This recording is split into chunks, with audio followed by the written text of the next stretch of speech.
So is this visible? No, sir. Right now, PowerPoint is not visible, sir. Enable karna padega. I think we'll have to. I need to share screen. Yeah, yes, sir. Yes, sir. Yes.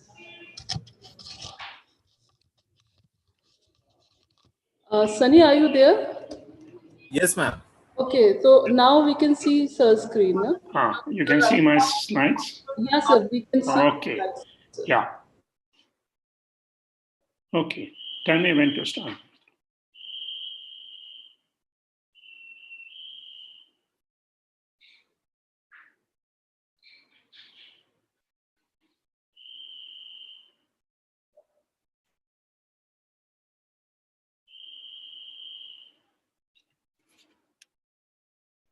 Okay, I should stop sharing. No.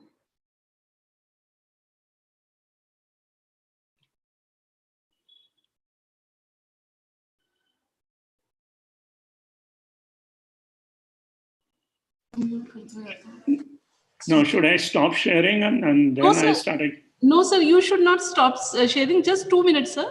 Okay, no problem. Go ahead.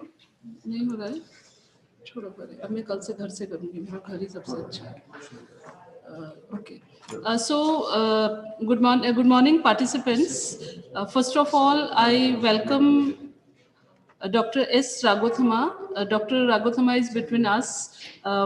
He is Chief Research Scientist, retired from NMR Research Center, Indian Institute of Science, Bangalore. Sir has a lot to do with NMR.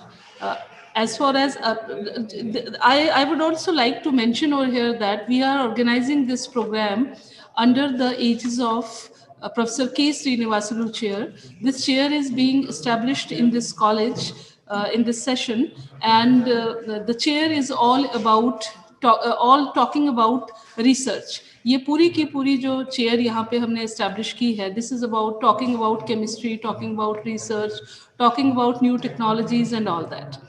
And we are organizing this program under this chair. Actually, this program was destined to be organized 2 months prior, but because of certain regulations which were by the Department of Higher Education, we could not organize that program at that time, this program at that time. So we are organizing this program today, and we have very benevolently, Dr. Raghuthama has very benevolently accepted our request to postpone this program by 2 months.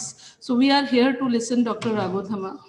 We all know that NMR is a great technique. Talking about NMR, whenever we talk about research in chemistry, whenever we talk about new molecules, whenever we talk about some structural things in chemistry, this always is about NMR. NMR comes over there, and all our students, I know, as I remember myself as a student too, at that time, NMR was considered as a difficult thing to understand. There were many nuances, there were many principles which we did not understand at that time also. And later on, things became something clear to us when we just started reading it.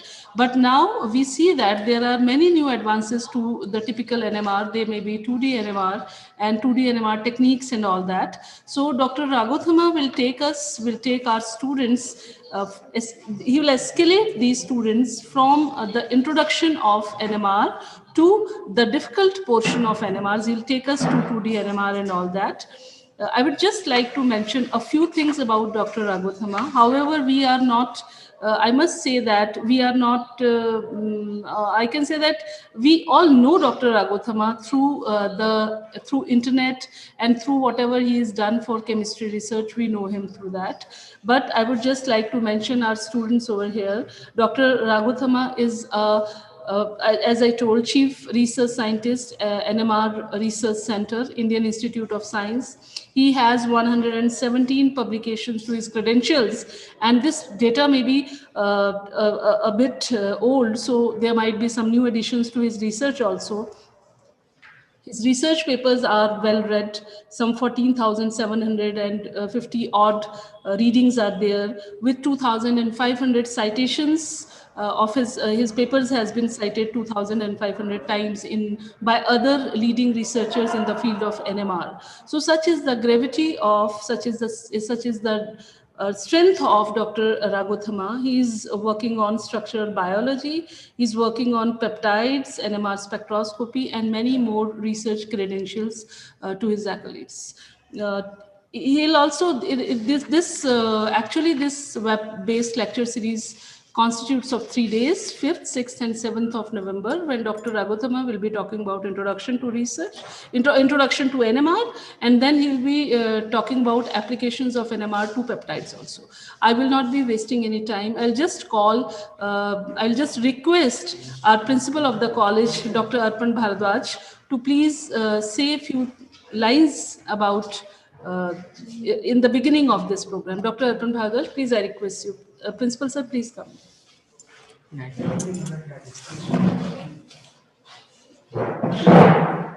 Good morning to one and all of you. Dr.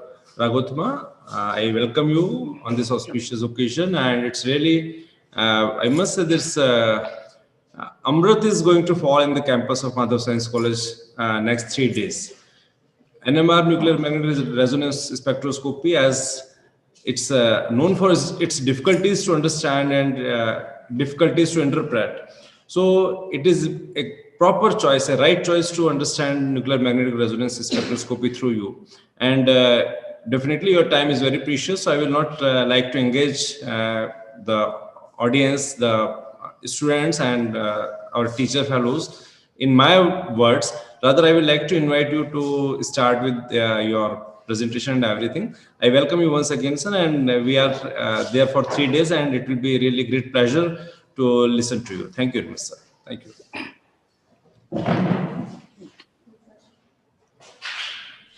I request Dr. Ragothama to please go ahead with this presentation and deliberation. Floor is all yours, sir.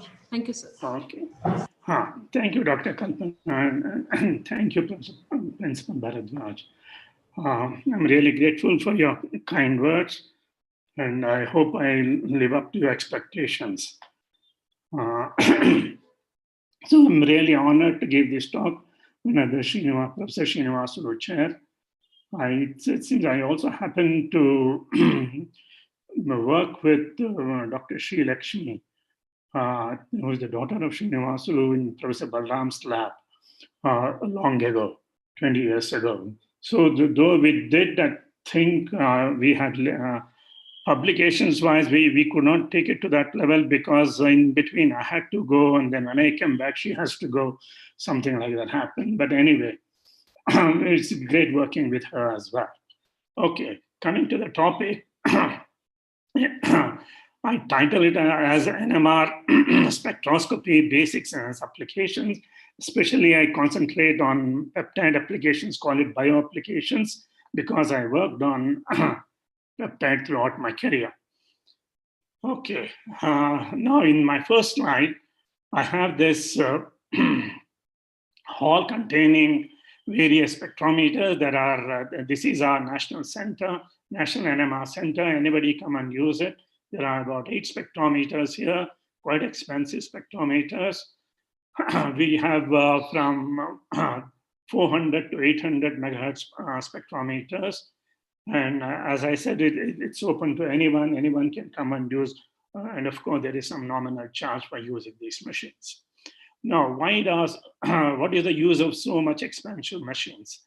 So it's mainly, NMR is in almost every field, but we concentrate on chemistry and bio applications. Now, when you come to bio application, it's mainly proteins and peptides. And it's very important to know the structures of this, as I've shown you in some diagrams in this slide. Now, why structures are important? Because the protein functions are related to the function. Our whole human body has about 40 to 50,000 proteins as per genome data, and each protein has a function to do. It could be muscle movement, it could be your hair color, It could be your digestive system. It would be your disease. Everything is associated with a protein. Now, the protein and function are related. If you know the structure of this protein, now we know how to tweak the protein either to inhibit any diseases or enhance any activity. So it becomes very important to know the structure. So these are the two main tools to get these structure details at atomic level. One is the X-rays, other is the NMR. So today we are going to cover mainly NMR, and that's where I start. Okay.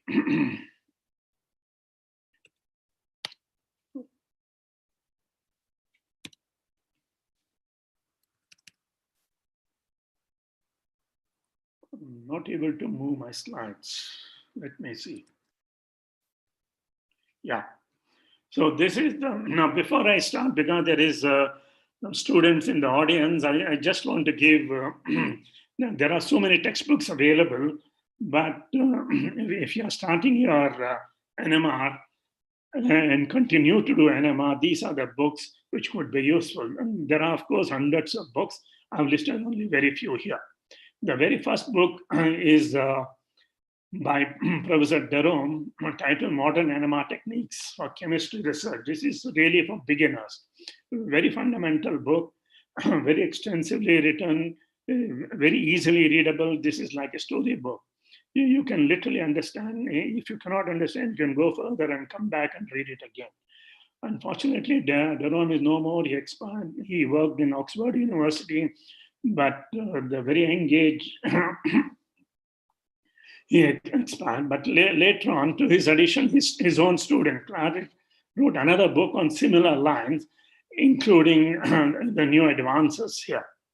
Now, these two books are very fundamental books for chemistry, biology, for whoever starts NMR. These two books are very good. But if you want to understand NMR fundamentals, as Dr. Kalpana said, it's quite exhaustive and very extensive to understand the fundamental, the physics part of it. Actually, NMR started under physics. So Professor Levitt has written a book called Spin Dynamics, Basics of Nuclear Magnetic Resonance. It covers very basic physical aspects. From physics point of view, it's a very good book. If you want to understand the fundamentals, one should read this book. We are fortunate to have Levitt in our department. Now, currently, he is in Southampton. He had come on a sabbatical, I think about 10 years ago. And during his sabbatical, he wrote this book in IISc. So that's another honor for us. But this is, again, as I said, for fundamentals, this is a very good book. And now if you're continuing on proteins and peptides, next two becomes very important.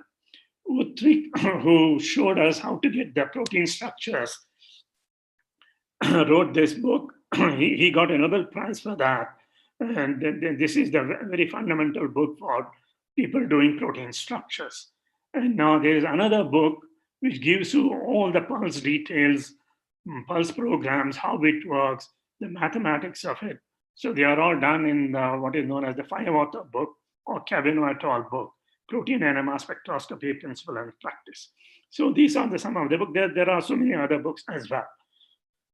Okay. Yeah. Coming to the NMR. Now, first, what is spectroscopy? Spectroscopy is the interaction of electromagnetic radiation with matter. Now, electromagnetic covers a whole range of spectrum, from radio waves to the X-rays and gamma rays. And now we are all familiar with optical spectroscopy, very common. Even Professor Raman got us the Nobel Prize, the first Indian Nobel Prize is obtained in the optical spectroscopy region. And many of us know how people work in the UV, IR, invisible things. But our current interest is in two main things, that is the X-rays and radio waves, which are important to get this protein or peptide structures at atomic details. So now that's the stress. One can see, look at the details at the molecular level, go to how atoms interact with each other.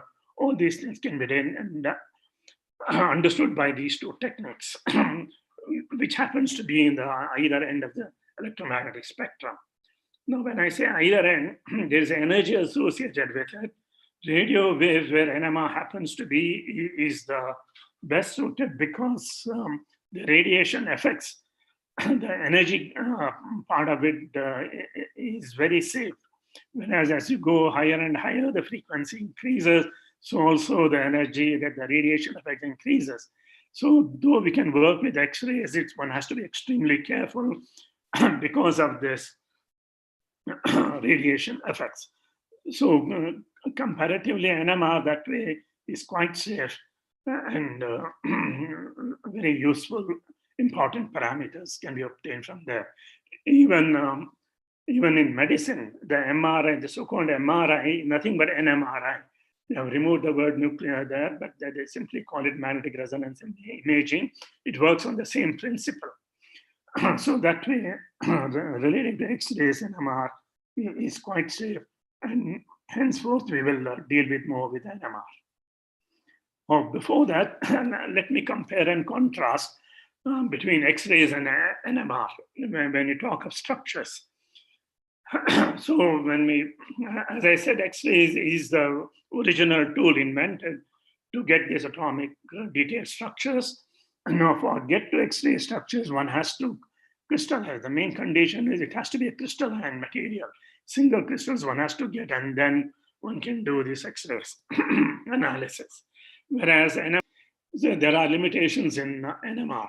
Whereas X-ray has no limitations, a big advantage. Any macromolecule, any big, small or big molecule, one can get the structure details by X-rays. Even viruses, which are of 5,000 kD and all, one can, without any difficulty, one can get the structures, whereas NMR has this size limitation. So now there are so many methods developing, one can trying to achieve more and more bigger and bigger sizes, but on an average about 20, 30 kilodaltons is kind of a limitation because it has its own drawbacks. The line broadens and the things becomes very shady, difficult to interpret the structures. So that's an advantage in X-rays. Another advantage in X-rays is a very good resolution. As they say, it's the crystal clear. So it's a wonderful results, details one can see in X-rays, whereas NMR depends whether it's a rigid region or flexible region and all. So compared to X-rays, certainly NMR is not that, one cannot get that clarity. But in X-rays, one can get a very good clarity. So that's again another advantage of X-rays. But the disadvantage there in X-rays is the static picture. It's kind of a dead structure. It's a freeze structure. Whereas in NMR, it allows dynamics. As it is, you can see things moving around when certain things bind. Local regions one can identify. Literally, one can dynamically see what is happening. So that's a big advantage in NMR. And the other disadvantage in X-rays is the structures are modified by crystal packing. So when you crystallize that, they are forced into a particular structure. So it can be the true structure or it can be a forced structure. Whereas here in NMR, in the physiological condition, as it exists, one can see, as I said, the big advantage is the dynamics. One is in interacting, where it is interacting. All these details can be obtained by NMR. Now, the other thing is automation. Now, all these structure determinations is quite involved. And now with the development of computers has certainly helped the structure determination. And that is where the software development automation comes into picture. There are very good software developed. There are wonderful software, so to say.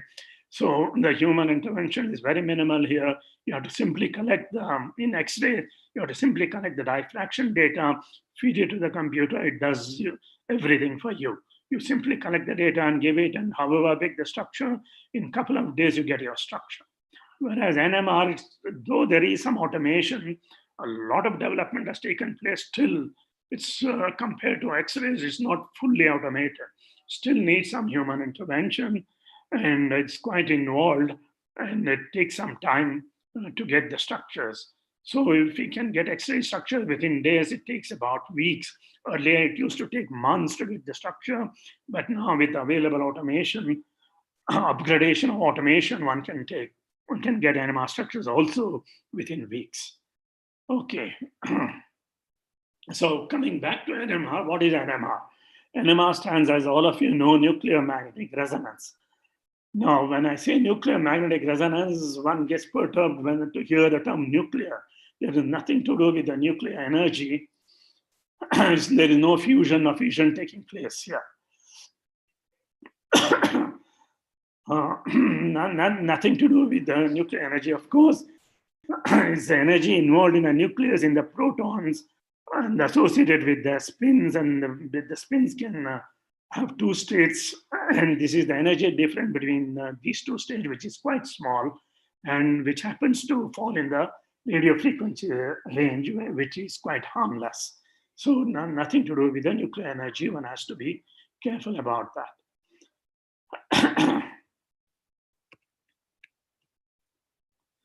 Yeah, now how do you define it? It is a signal obtained by absorption of energy in the region of electromagnetic spectrum that happens to be the RF region, radio frequency region, which is in resonance with the precessing nuclei. Now, all these protons has a spin associated with it, and there is it can revolve clockwise or anti-clockwise. Now, and because it's a charge associated with it, there is a magnetic moment associated with it. And when you show up in the external magnetic field, because they fall into two energy levels, because they are quantized, and these energy between these two energies happens to be in the RF region. And if you perturb, supply some energy equivalent to this, which happens to be in the RF region, it can absorb this energy and hop from top energy to bottom or bottom to the top. And that is our NMR signal.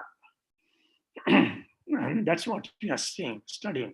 Now, earlier, it started way back in 1950s. It was called continuous wave NMR, called CW-NMR.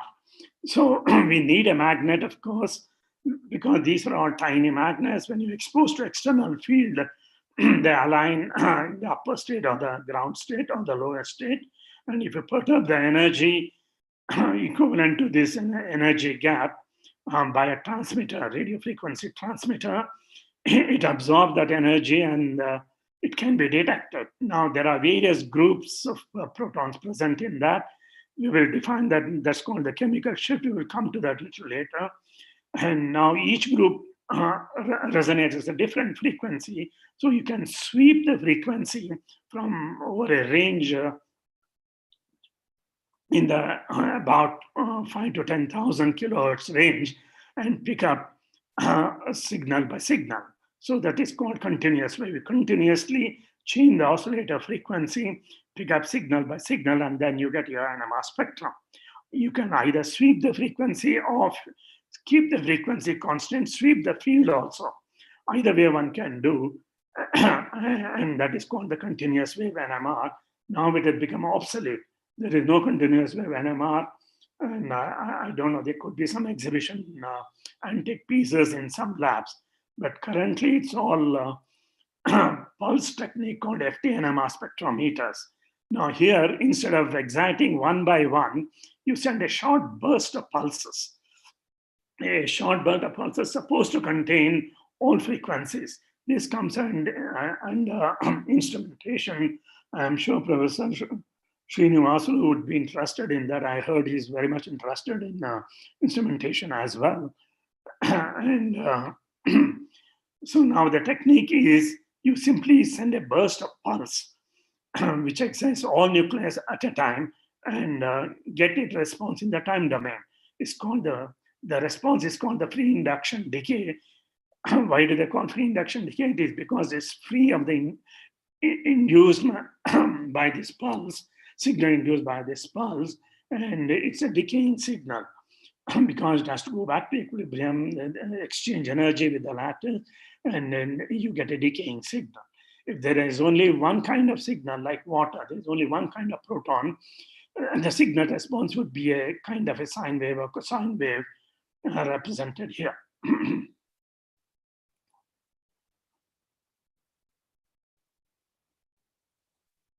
represented. Yeah, and now this time domain signal can be converted into frequency domain signal by a mathematical function called Fourier transformation. And now computers, there are Fourier transform routines and all. So you don't have to worry. So then they are all programmed well. And then if you simply give a command Fourier transform, it will Fourier transform the signal and you get the normal NMR spectrum in the frequency domain. NMR spectrum that way is all represented in the frequency domain scale. The x-axis here is the frequency, whereas the y-axis is the intensity of the signal. But if there are more than one signal, there are so many frequencies present here, there would be a jumble. Maybe one can, if there are one or two signals, one can literally work out mathematics and get the signal, but if there are hundreds of signals, it becomes difficult. So that's where we go into the computers and do this Fourier analysis, and we get your NMR spectrum in the frequency domain. Okay.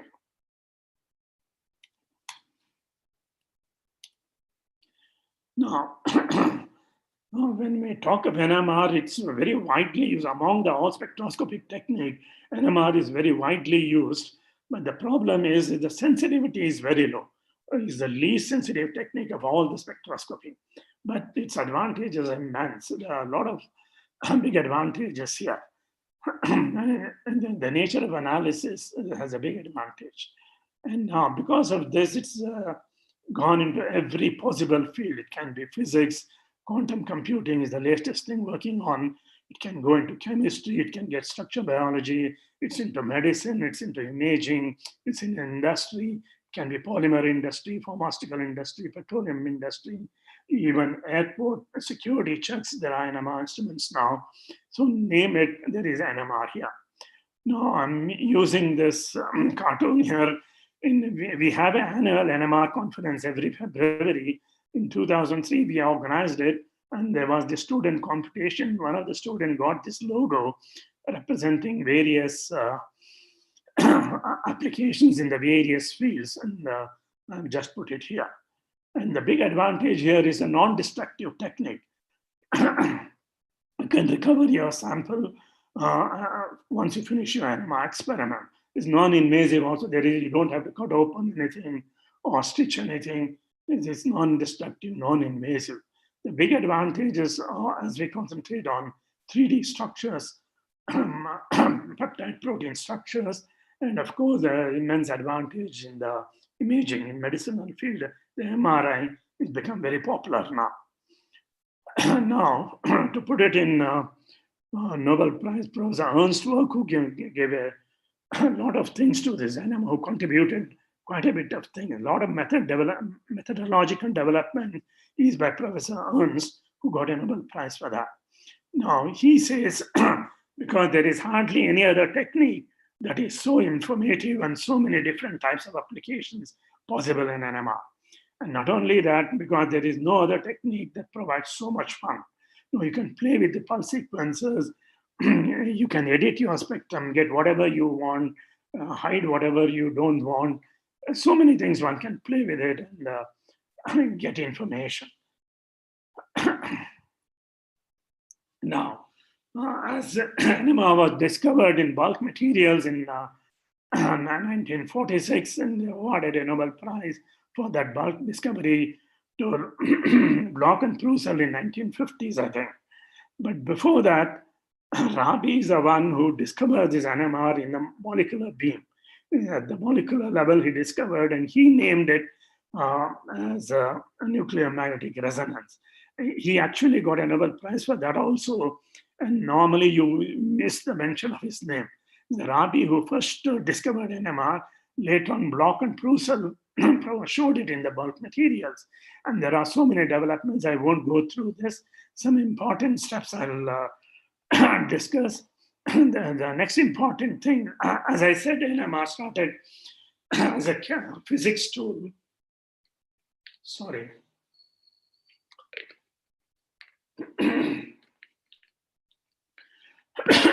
It formally started as a physics tool to get the magnetic moment or the gyromagnetic ratios.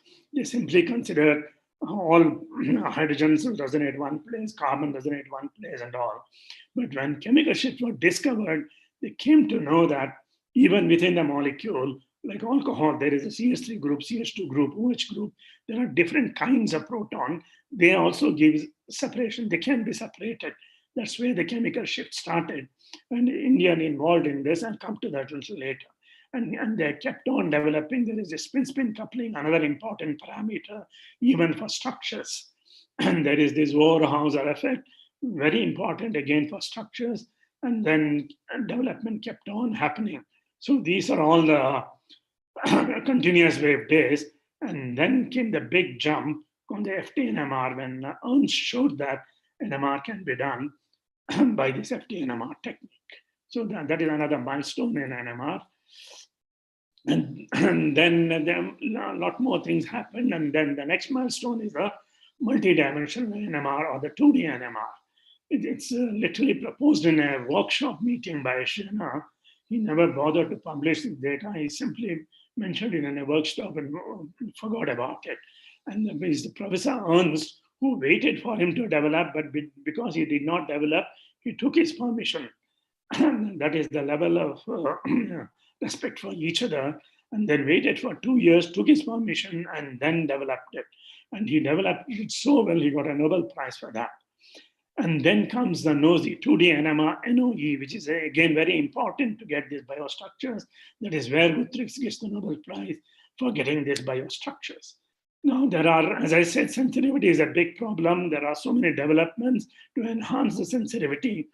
It's called polarization transfer experiment and some decoupling sequences. And there are various ways of this 2D experiment. And the DQFC, the NMR is known for its abbreviations. So it's called DQFC, TOXI, ROSI, NOSI, so many abbreviations you come across. And it went on developing. And now it did not stop at 2D. There are 3D, there are 4D. There is no limit for it because the signal dies off. We cannot do 6D, 8D and all. But 3D has become very common now. There are many people who do even 4D also. And there are, again, as the size increased, to overcome that, there is this 2Z experiment to overcome that limitation. And now as dimensionality increased, acquisition time also increased. It took days to acquire this data. So there are methods developed to reduce the time. One of them is the GFT, called G-matrix Fourier transform, reduce the time substantially. Now there are what is called NUS, which I have not mentioned here. And then there are so many other developments. Non-uniform sampling is called NUS. One can reduce this, and this is projection reconstruction method. So there are so many developments which reduce the time drastically. And now currently, since last 1 decade, there is a lot of development in what is known as DNP, dynamic nuclear polarization. Again, addresses the sensitivity problem because NMR has so much advantage and is the least sensitive technique. And there are a lot of development happening to increase the sensitivity. Now one can go in a micromolar concentration, even nanomolar concentrations. One can get signals even in MRI. In medicine, it takes about half an hour to get an image. There are also improvements there to reduce the time to 5 minutes, 10 minutes and all. But currently, the whole focus is on these dynamic nuclear polarization techniques, which can enhance the sensitivity by 10,000 times, 20,000 times. Of course, the DNP started way back in 1950s when NMR developed. People started working on DNP also, but there are a lot of hurdles there, and they gave it up because people concentrate on other developments. But now, having developed so many things, people are going back, and there is a lot of interest in the DNP methods now. Now, NMR, when we talk of NMR, we thought of mostly in solution, but there one can do NMR in solid state also. So there is again a lot of development in solid state, which I'm not going to cover in this talk. Mainly concentrate on the solution NMR. Okay.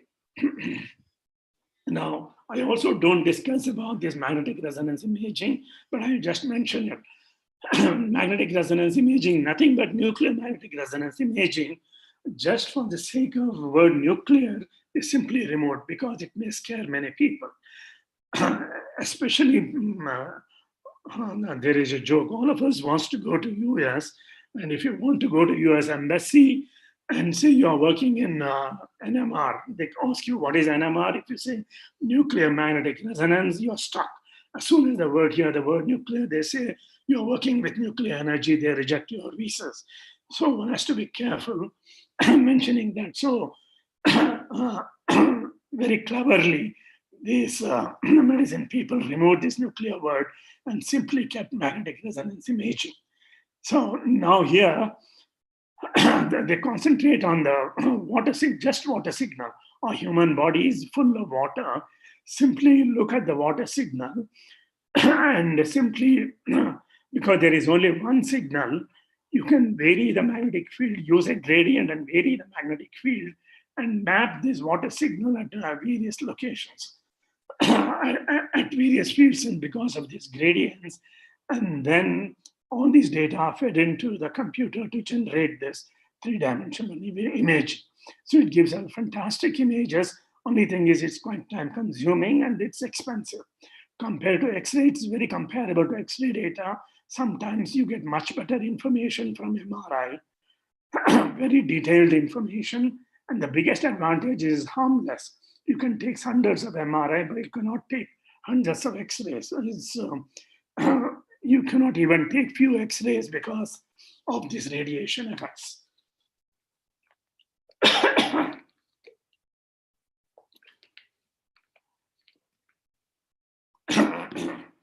So the details one get in MRI is really fantastic, and one can distinguish between the tumor site and the healthy side.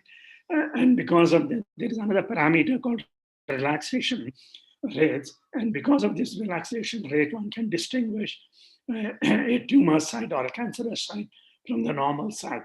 So that is also helpful from MRI. So there is a lot of development going in this direction as well. Now, because there are so many development, there are so many Nobel Prizes as well. So in every field, almost NMR has got a prize. As I said, the first discovery NMR goes to Professor Rabi. Of course, it's at the molecular level. In his molecular beam experiments, he identified this NMR. If you provide radio frequency energy, it can absorb that energy and provide that NMR spectrum. Later in the bulk materials, one worked, there are two people, Felix Bloch and Edward Prussell. One worked on water, one worked on paraffin wax. And because they both worked simultaneously, they both were given Nobel Prize. And because they were all concentrating on physical principles, mainly to get magnetic moment or the gyromagnetic ratio information. So when NMR, when the chemical shift was discovered, it went to development in chemistry, and physics were neglected. Then a lot more people got into this field because it's entered chemistry than to biology. Now, because of this better development, Richard Ernst got the Nobel Prize in chemistry in 1991. And Professor Utrik also worked with him. I don't know, something happened to my throat.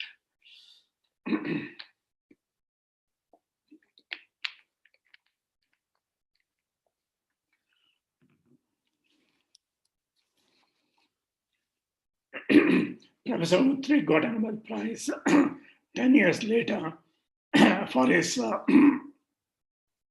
protein structure. He is the one who showed that from using NMR, one can get the protein structure, which was only in the regime of X-rays. He has to literally compete with X-ray people and show that NMR can also provide protein structures. Later on, yet another Nobel Prize was given in the medicine field, Paul Lauterberger and Peter Mansfield, who showed how to get these images and all, and their techniques, development techniques in that. And from medicine point of view also, people got Nobel Prize. Now, these Nobel Prizes, there's also some controversies. And there is a person called Professor Damadian, who is the one who first showed that one can distinguish by this image that there's a contrast image from the tumors and the normal cells. Depending on the relaxation rate, one can distinguish. So he claimed that that is the imaging started from that. And he even, I think, went to the court saying that he should be given the Nobel Prize for this discovery. But Nobel Committee decides against him and then allotted to Lauterberger and Peter Mansfield. And now these Nobel Prizes, nobody can contest for 50 years, I think. So after 50 years, they can explain how it was given, why it was given and all. And then one can fight from there. So at the moment, his stand, Damadian's objections stands nowhere, and it is given to Peter Lassberg and Mansfield. And Lassberg is no more now. He expired a few years ago. Okay. So, as I said, there are a couple of Indian scientists also involved during the discovery times. One is Professor Dharmati, who is a chemist who worked with Packard in the Stanford University. And because when NMR was discovered, people were trying to get record NMR spectra every substance possible. So in one of those sessions, they worked on ethyl alcohol and they recorded NMR spectrum. When they record NMR spectrum, surprisingly, they got 3 signals. They were wondering there is something wrong with the machine and try to tune the machine, find the fault, but nothing happened. All the time it was giving 3. Then it is Dharmati, because of his chemistry background, who could identify now these protons on 3 different environments. Because of these 3 different environments, they see 3 different magnetic fields, and that's how they gave 3 resonances. Actually, one can look at the intensities of that and then say there is one kind of OH proton. There are 2 kinds of CH2. There are 3 kinds of CH3. So there is 1:2:3. If you integrate the intensities, they fall in that ratio. So the first discovery of chemical shift goes to the Indian scientist Dharmati, who was involved in that discovery. Now, later on, after his stint at Stanford University, he came back to TFI, he joined TFR. That is where our Indian first NMR started. He started with a 30 megahertz instrument. Homi Baba, who started the TFR center, encouraged him to set this up. And he also mentioned that nothing to worry about. This nuclear energy is entirely different field, and then encouraged to set it up. And then they started 30 megahertz and developed to 60 megahertz and all. Now, there is another scientist involved called Professor Suryan. He worked in our institute. I also worked with him long ago, but he's again no more. But these are the people who worked in difficult times. They were passionate about their science. They were very particular about this instrumentation. There is not enough money available. And they used to build every instrument. They literally built the NMR instrument. They wound the electromagnets by hand in the workshop. Every department has a workshop. It's a must in those days. And all electronics, amplifiers, transmitters, everything was built. And Professor Suryan used to go to these army stores and then get this condemned electronic equipment, modify them, and generate these amplifiers and all. So he's the one working in those times. Now, when NMR was discovered, there was the problem of what is known as relaxation rates.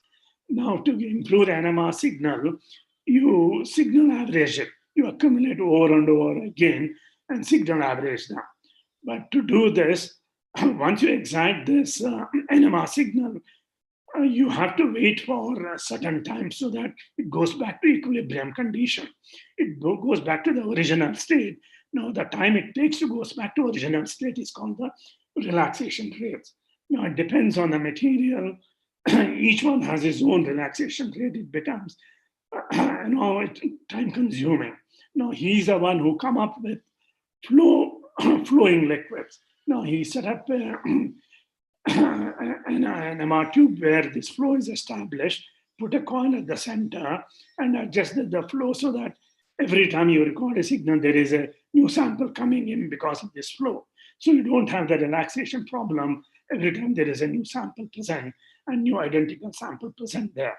And these are wonderful results, but he published in those in Indian journal.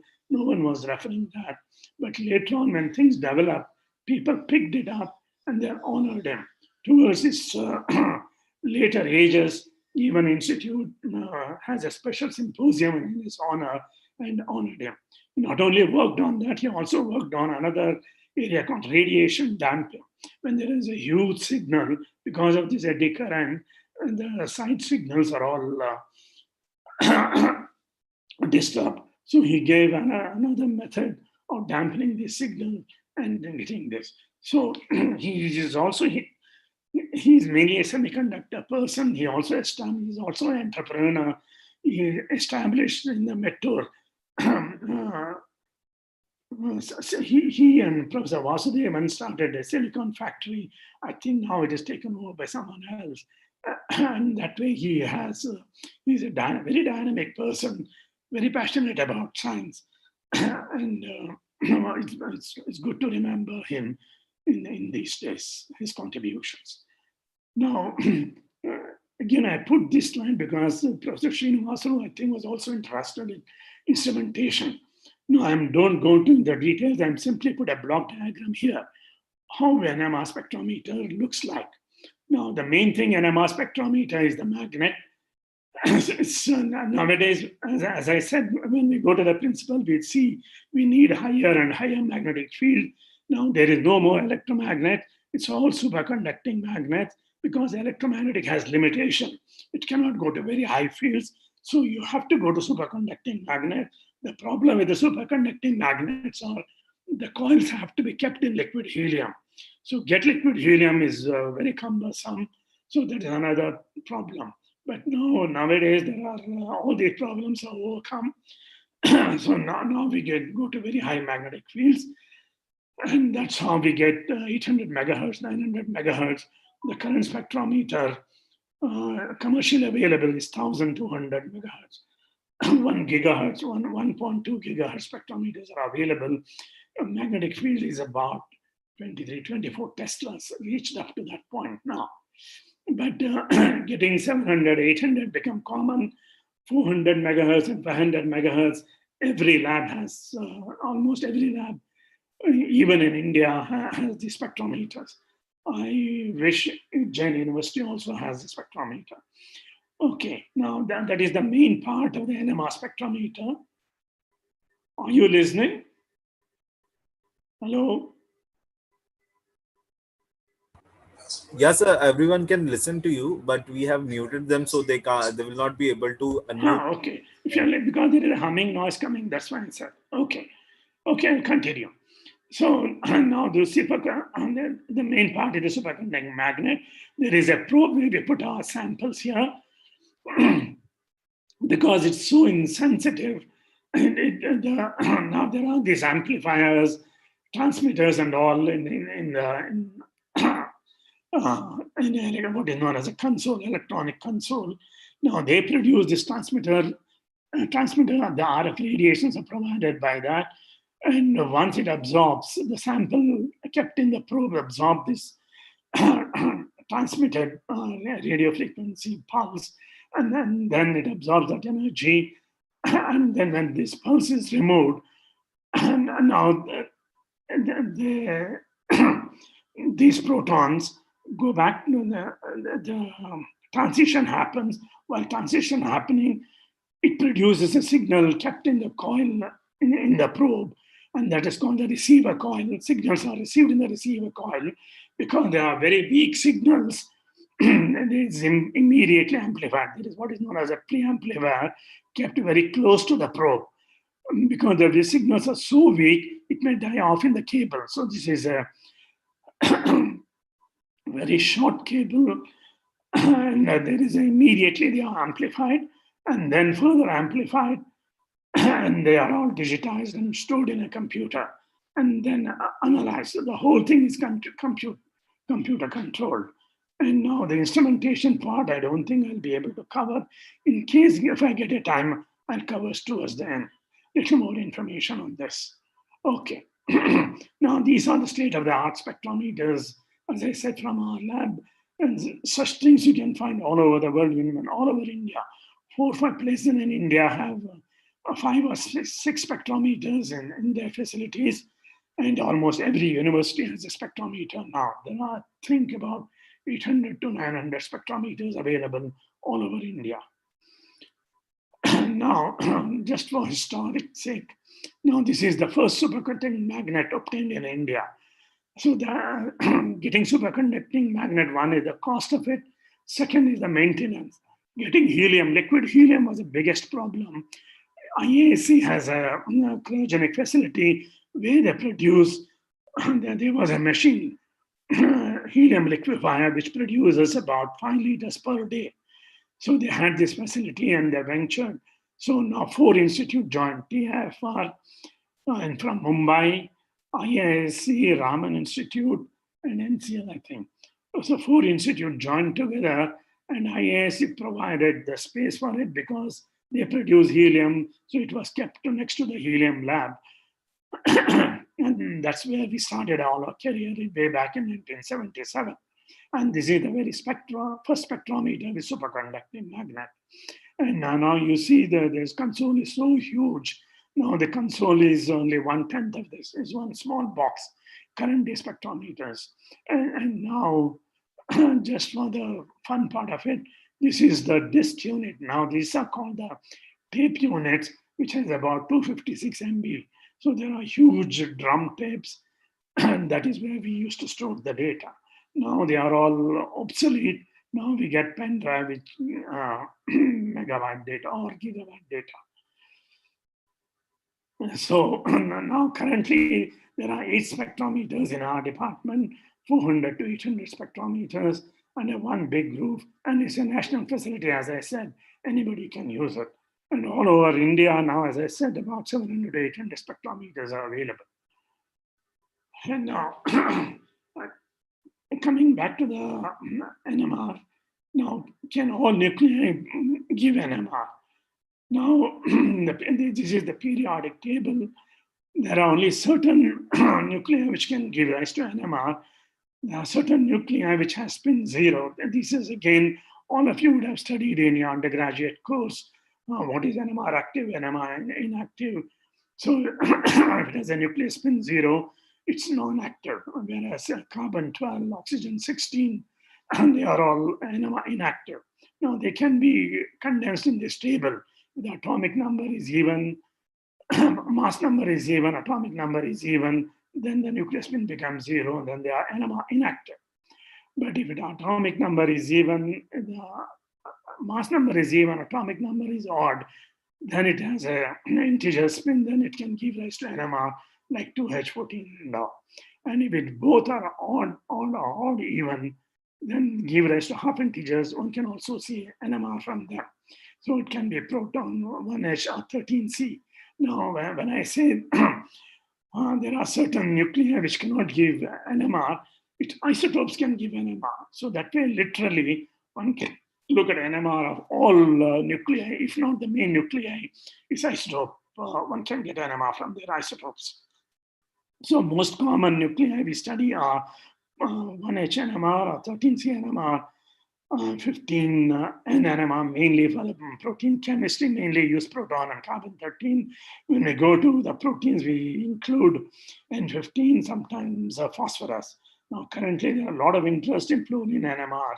Well, chemists also use it, and now the protein people also, the current development, a lot of developments in the fluorine NMR. Okay, now I'll just quickly go through the basic this NMR before going to its applications and various parameters. Now let us restrict ourselves to the spin half nucleus. Now let us consider proton. When I say proton, it is the hydrogen nucleus. hydrogen has one proton in its nucleus. Now it's surrounded by an electron going around it. Now this proton, the nucleus is charged. It has angular momentum associated with it. It can exist in spin half state or plus or minus half state. Now, this, when I say spin, is again a fundamental intrinsic property of the spin. In the Leavitt book, a very good explanation is given. If you want to understand the fundamental, you have to read that book. Now, for our crude analysis, as I said, they behave as a tiny magnet because there is angular momentum, there's a charge associated with it, and there is an electric field associated with it. There's a small current in it. Or wherever there is an electric current, we know by Maxwell's relation, there's a magnetic associated with it. So we can consider this proton as a tiny magnet. Atoms itself we cannot see. Forget about nucleus, which is very tiny to see. Now, nowadays, people see atoms, but seeing a nucleus is quite difficult. It can only be inferred now. Because of the associated magnetic field, they can be called as a dipole, very tiny dipole, invisible dipole. Because it's a magnetic dipole, it has a magnetic moment associated with it. Now, among all the nuclei, proton has the highest magnetic moment. That is where physics started measuring these magnetic moments when they discovered NMR. Now, consider the case of water. Now, there is an ensemble of tiny magnets. There are billions in a given sample. Normally, we take some 500 microliter of water. There are billions of molecules, and they are all randomly oriented. Consider them as tiny magnets. They are all randomly oriented. Now, if you expose them to an external magnetic field, like iron filing, you would have done this BSc experiments. When exposed to magnetic field, they start aligning either parallel to the magnetic field or anti-parallel to the magnetic field. So because of this parallel anti-parallel arrangements, they are called quantized. There are two energy levels obtained. One is the ground state is called, whichever magnet aligned with the magnetic field called the ground state, which opposes the magnet called the upper state, the higher state. So there are two energy levels created, and if you provide sufficient energy, which is equivalent to this energy difference, it can absorb the energy, and then you can flip from one energy state to the energy state, and that is the NMR signal we obtain. Now, magnetic moment is simply a measure of strength of that magnet. In case of this proton nucleus, the strength of the nuclear intrinsic magnetism, it is expressed in joules per Tesla. Now, this magnetic moment is proportional to the angular momentum, and if you remove the proportionality constant, you get a constant called gamma, called the gyromagnetic ratio. This is yet another important parameter. It's simply the ratio of magnetic moment to the angular momentum. So again, this happens to be the highest for proton compared to all other nucleus. Now, magnetic field strength is always, in current unit is the Tesla, and earlier it used to be measured in Gauss. 1 Tesla corresponds to 10,000 Gauss.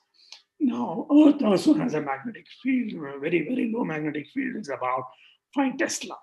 Now, there is this question generally asked in interviews, can we do NMR in the Earth's magnetic field? And in principle, one can do, but the sensitivity is so low, you cannot detect the signal. You need enormous sample and very sensitive detectors and all. People have attempted that and obtained those signals. But practically, it's difficult, but it's not impossible. But normally, you need very high magnetic fields, as I said, of the order of 21 Tesla or 10 to 20 Tesla, so to say. Okay. Now, as I said, the nucleus has a spin eye. So they have 2i plus 1 possible orientations because they are quantized according to quantum mechanics. If you look at it from quantum mechanics point of view. Now, if you consider a spin half system, because of the 2i plausible orientation, there are two energy levels created. You can call it up and down, or plus or minus, or alpha, beta. All these conventions are used. Now, in the absence of magnetic field, the energy levels are degenerate. They are very tiny. They are almost non-existent. But if you apply a higher magnetic field, you can separate out. Higher the field, higher would be the separation. If you go to even higher field, it can be even higher. So each level is represented a magnetic quantum number. I'm not going to these details called M. And in case of spin half system, the M is equal to either plus half or minus half. So as I said, this is the representation of different magnetic fields. So on one particular magnetic field, this would be the energy difference. In such a case, you should apply appropriate energy. If you go to higher magnetic field, the energy separation increases, then you should apply a higher radio frequency range to absorb this. Now, the one advantage here, higher the magnetic field, higher would be the signal strength, because the population difference increases between these energy levels. Now, this population difference is given by what's known as Boltzmann's law. Again, I'm not going into those details. These are all textbook materials. So in the absence of magnetic field, so the energy levels are more or less equal, and they separate out as the magnetic field increases, and even at the very practical highest magnetic field available, the difference in energy levels is very low. There are very few in a million, about 100 in a million. So 500,000 in the upper state, 500,000 plus 100 in the lower state. So they are given by this exponential relation. And what is important here is, when placed in a magnetic field, the spin can absorb a photon of frequency nu equivalent to this energy difference, and then cause transitions. So when it causes transitions, it induces a current in the coil kept around it, and that is the NMR signal. Now, this is the most important relation. Then mu is equal to gamma b naught omega. At present radiance, omega is equal to gamma b naught. So if you increase the magnetic field strength, radio frequency also increases. So, all said and done, NMR is still a very low sensitive techniques. So there are a lot of development happening currently, especially currently, because there are so much applications. One has to increase the sensitivity. That's the biggest problem in NMR. Now, as I said, currently NMR signals are obtained by what is known as Fourier transform techniques or pulse techniques. This is the mathematical relation. The time domain signal, if you integrate, then it gives the frequency domain. And one can also interconvert. Frequency domain signal can be converted to time domain signal. So normally we connect in the time domain, send a short pulse, a pulse. Now this is how it is done. So then, to start the experiment, you wait for some time, because you have to establish an equilibrium state. As soon as you put inside the magnet, it has to reach an equilibrium state. You wait for some time, and then send a burst of pulse equivalent to the energy. Now, this pulse is supposed to contain range of frequencies. Shorter the pulse, wider the range of frequencies it covers. So larger the pulse, shorter the range of frequencies it covers. So you have to choose appropriate width and power of this. We will discuss in the coming slide how much power you will use, how much width you should use. Normally they would be in microseconds. So once you send this burst of pulse or electromagnetic energy in the RF range, all these protons get excited and you get a response in the coil kept over there. So when you apply this 90-degree pulse, it flips into the XY plane. So we call it a 90-degree pulse, because if you flip it by 90-degree pulse, it gives the maximum signal. One can apply a 45-degree pulse, even apply a 10-degree pulse. It still gives a signal, but the intensity would be low. It would be projection of this. So if you give a 90-degree pulse, when I say 90-degree pulse, it should be sufficient power, sufficient width, so that it tilts the magnetization from the Z direction to the XY direction, XY plane. So that is why it's called a 90-degree pulse, where you get the maximum signal. So once you remove the pulse, a signal is induced in the coil, and you get, with respect to time, a voltage induced, a current induced in the coil kept there. And if you Fourier analyze that, you get your frequency domain signal. If there is more than one, so there is a coil kept where when the pulse is removed, it goes back to it returns back to the original state. So thereby it cuts the current, it induces a current in this coil, and then and that is the NMR signal you get. If there are too many kinds of protons present, you get that many signals when you Fourier analyze that. So that is the principle. Now, this is a little more to talk about this pulse.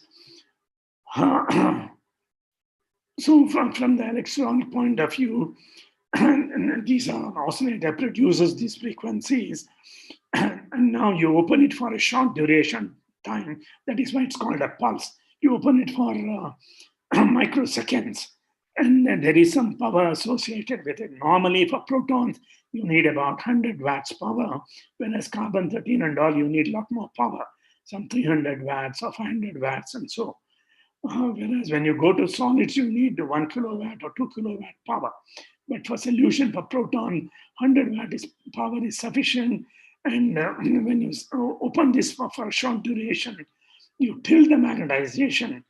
You tilt the magnetization such that it comes all the way in the XY plane so that you get maximum signal. That is why it's called an anti-degree pulse. And then you collect the signal in this and then Fourier analyze it and get your signal. And now, once you send the pulse, it comes in the XY plane. And once you remove the pulse, before it is going back to the XY plane, it revolves around the XY plane before going to the Z axis. Eventually, it has to build up in the Z direction to reach the equilibrium state. But on the way, it goes around. Now, instead of Z direction, it presses around the XY plane at that particular frequency.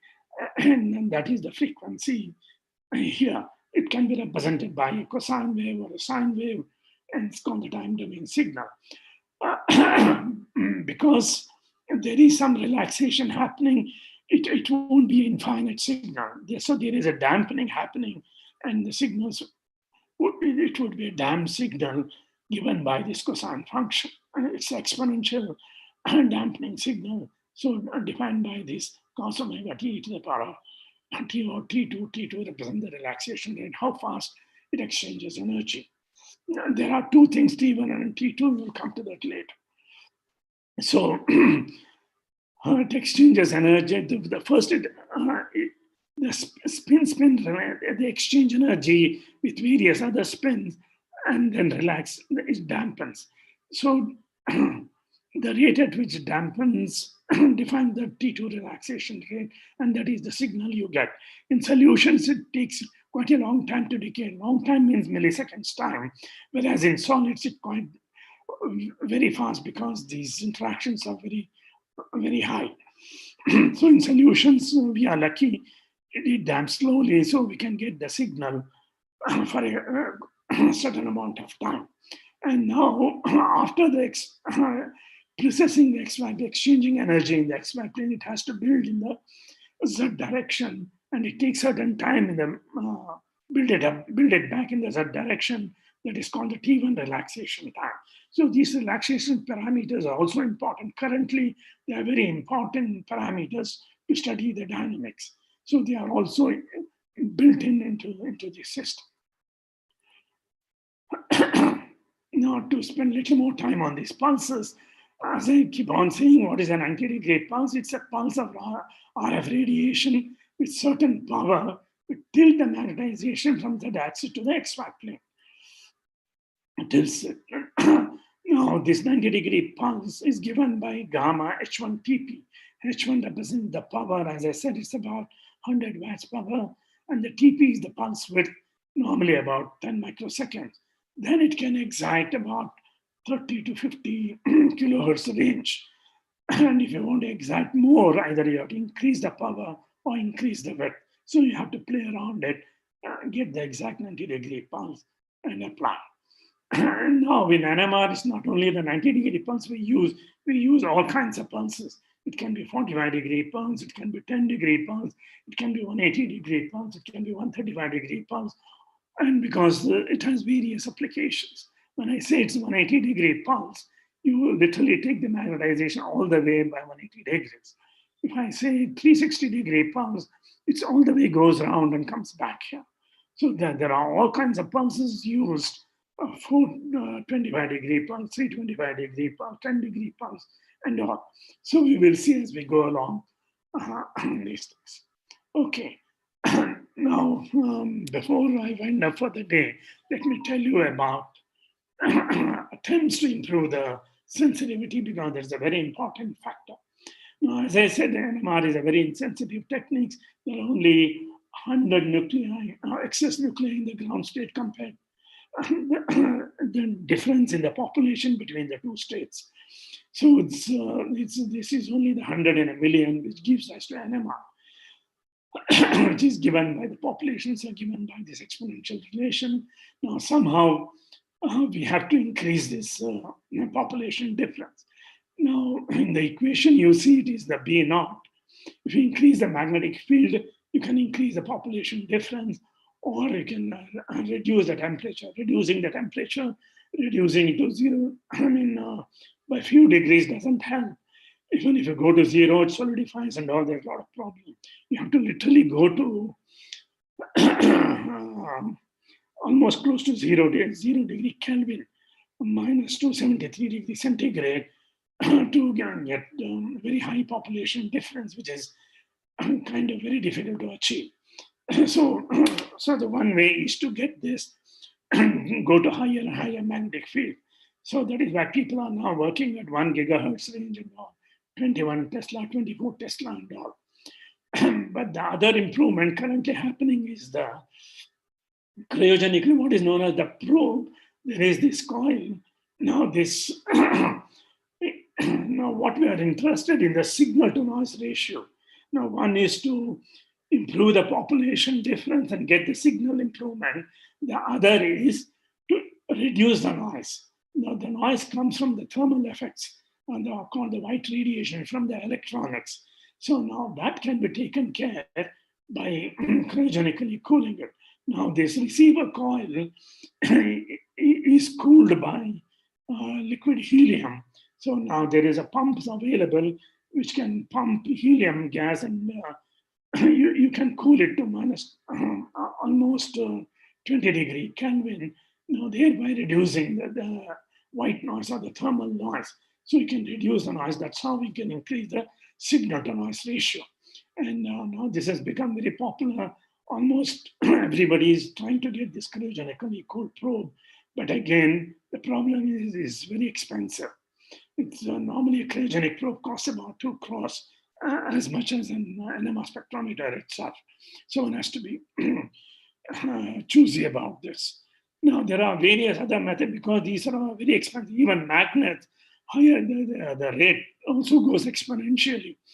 400 megahertz costs about 4 crores, 3 crores, 4 crores, whereas 600 megahertz costs 10 crores, 800 megahertz costs 20 crores, 1 gigahertz, I don't know how much it costs, it simply goes up.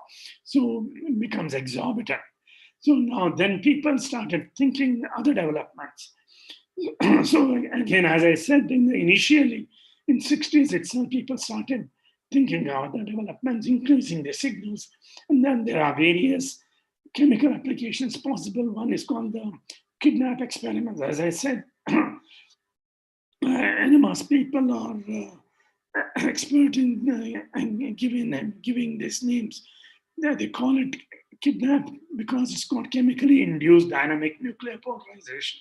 What they do is they get the polarization. Now, the whole nucleus is surrounded by electron. Electron magnetic moment is 1,000 times bigger. So they can get the polarization from this electron, transfer it to the nucleus. It's said rather easily, but getting it practically is very difficult, very demanding. And people tried that, and then they enhanced the signal, but it was experimental setup, very difficult to do, and then there's no much development happened. Then there is another thing called Pasadena, because developed in Pasadena, California. The acronym, they said para, hydrogen, and synthesis allowed dynamically enhanced nuclear alignment. And now people use lasers, optical pumping. Xenon can be hyperpolarized, or helium-3 can be hyperpolarized and can be used to enhance the signal. But these are all practicality of quite difficult. What is practical is the NOE, nuclear over Hauser effect, like electron to nuclear polarization transfer. One can do nuclear polarization transfer. That is, no, as I said, among all nucleus, proton has the highest magnetic moment. Now you can take this polarization transfer to the rare nuclei called the carbon-13 or the nitrogen-15. So you can pick up the polarization and transfer it to them. This is like robbing the rich, giving it to the poor. And these methods are practically used these days. So one can use NOE effects, get the polarization. How to do this and all, we'll discuss as we go along. Get this nuclear polarization and transfer to the rare nuclei, from the proton to the rare nuclei like carbon-13, silicon, etc. Now, this is one way of doing it. The other way of doing it is the polarization transfer. Now, as I said, this depends on the gamma. As I said, proton has the highest ferromagnetic ratio, whereas carbon-13 has 4 times less. So that way, the energy differences are 4 times different. But somehow, if you make this energy difference equal, then you can transfer this polarization. There are ways, there are pulse sequences to do this. You can do the gymnastics of these pulses and then make these two kind of feel similar environment and then transfer this energy. And now you can do literally 4 times enhancement, whereas NOE has a factor of 2 reduction. You can increase between proton and carbon-13 2 times, whereas here you can enhance the signal by 4 times. So these methods are practically feasible now. People are these days generally using these methods. Now, what is, as I said, currently there are a lot of development on this. People are going back to the DNP method. In the future, you will see a lot more application coming from the electron to the nuclear polarization transfer. Now, here I've listed common nuclei which are studied. Mainly it is the proton extensively used, is the highest magnetic moment, hence the highest sensitivity. Earlier, people used to refer proton as a standard, and relative to that, quote others, and then it was changed to carbon. Now, carbon is taken as a standard. Like mass measurements, there is a UPAC convention or some convention they use. Now, they always use carbon as the standard. So here also, the people use carbon as standard now. Compared to carbon, there are about 6,000 times better sensitivity. And carbon-13 is 6,000 times less, whereas nitrogen is even less. But these 3 are the common nuclei studied in bio applications. One can see, as I said, and fluorine-19 is increasing now. One can also do NMR because they are all quite abundant nuclei. Whereas the carbon-13 and 15, they're very important nuclei, but the abundance is very small. So the one way is to isotope label them, replace the carbon-12 by carbon-13, or nitrogen by N15, and then record that, or do this polarization transfer. So there are various ways of doing these things. And N15 and P13 are also picking up these days. So now coming to the NMR analysis, I think with this slide, I'll stop. Before that, I just want to show you one peptide spectrum. Now the small molecule spectrum, one can do NMR and easily analyze them with a few experiments. But as you go, as the size increases, now this is an octapeptide, 8 amino acid containing 8 amino acids. Now you see, this is actually a continuous spectrum. I have cut it here, put it top, cut it there, and put it on top. And this is quite complicated to analyze the spectrum. Now, when we do the structure analysis, every peak has to be assigned to which proton it belongs, whether this is an NH proton, is a methyl proton, is a OH proton, or a methylene proton, and all. So to do that, we have to do various NMR experiments. And if this is complicated, it becomes difficult to do in 1D. So what we do is you pull it in the second dimension and do what is known as a 2D experiments. So now, because of there are so many overlaps in 1D, if you say pull it in the second dimension, so both are the frequency dimensions. It's actually, it can be a stick plot. Now we are looking from the top and looking at the contours. So chop off at various levels, and then there's these contours very easy to analyze. So all the multidimensional spectrum are represented by these what are known as contour plots. And now the one thing is, because you have pulled it in the second dimension, there is better resolution now. Also, as I said, there are so many information present. One is the chemical shift information, and there is the splitting information, coupling information, and all those things. So now you have to get one by one here, whereas in one shot, in multi-dimensional experiment or two-dimensional experiment, you get those connectivities in one shot. If there are 100 resonances here, all 100 connectivities can be obtained in one 2D plot. So there's the advantage of going to higher dimensions. And if this is get complicated, we pull in the third dimension, go to a 3D. Even if it is as you go to the protein levels, you need a 3D experiment. And if we even complicate it, you go to 4D and all. But we restrict ourselves to the 1 and 2D for our discussions in these sessions. So I think I'll stop here for the day and get into these NMR parameters tomorrow. Now, if you have any questions, I can take questions now and try to answer whatever I covered so far. Is that okay?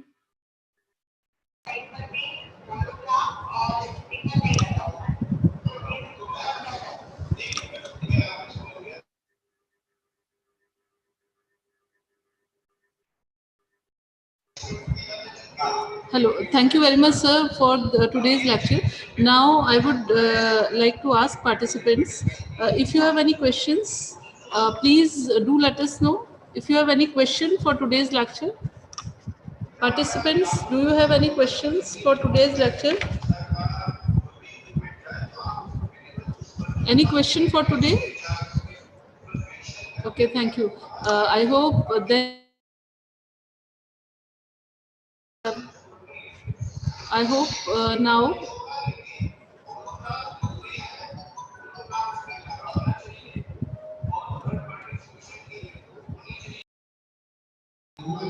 इसको phone कर दो यार. Okay, let me come there.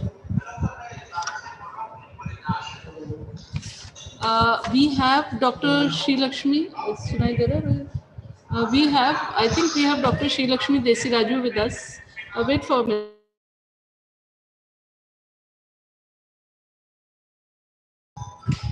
We have Dr. Sri Lakshmi Desiraju with us.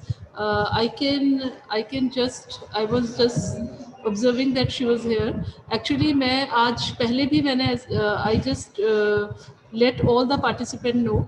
I am again repeating those things, that we are organizing this lecture series under Professor K. Srinivasulu chair, and this chair is being instituted in the college in the name of Reverend Dr.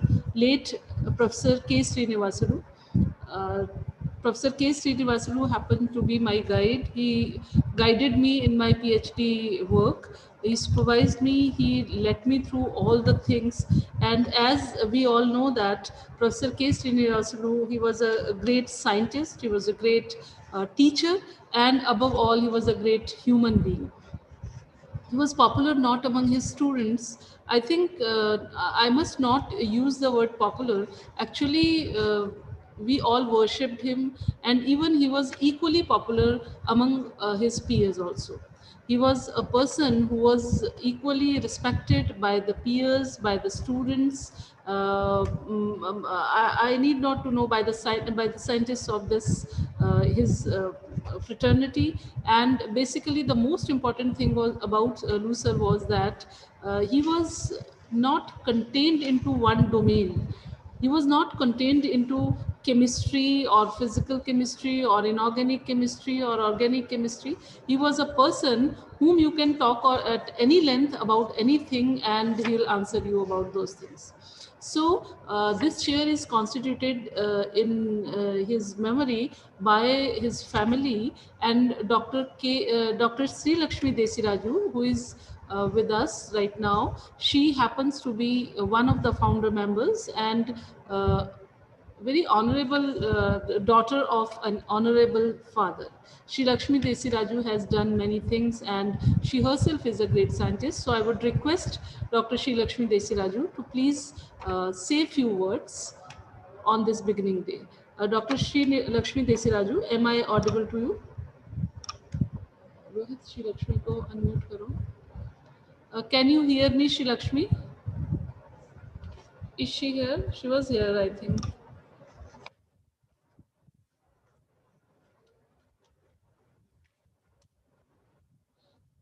Sri Lakshmi is here. Please unmute her.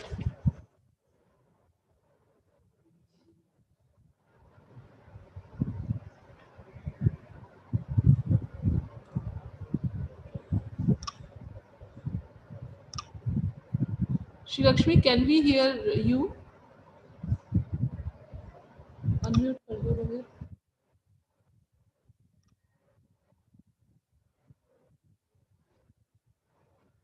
She is here. मेरे को दिखाई दे रही है.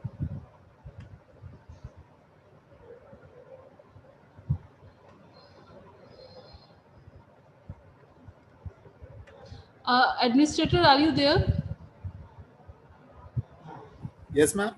Please unmute Dr. Sri Lakshmi Desiraju. She is I here. have requested to unmute her, but she's not accepting. She's not. She has to click a button so that she can unmute. So she might have left. Sri Lakshmi, are you? Can you hear us?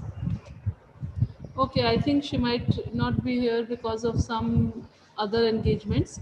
So for today, we just will wind this session. Thank you very much. Thank you, Dr. Ragothama, with us.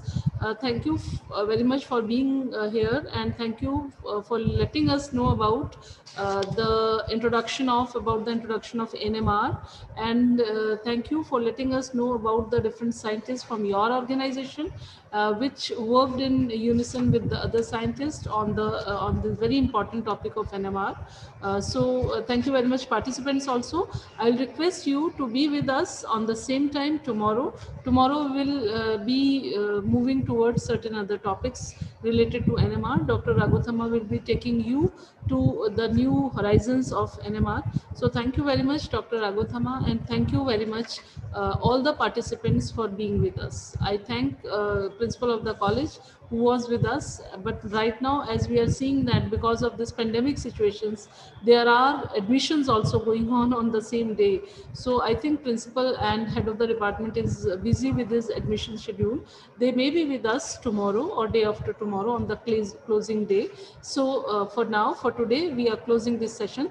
Thank you very much, sir. Thank you very much, all the participants. Thanks a lot. Thank you. Thank you.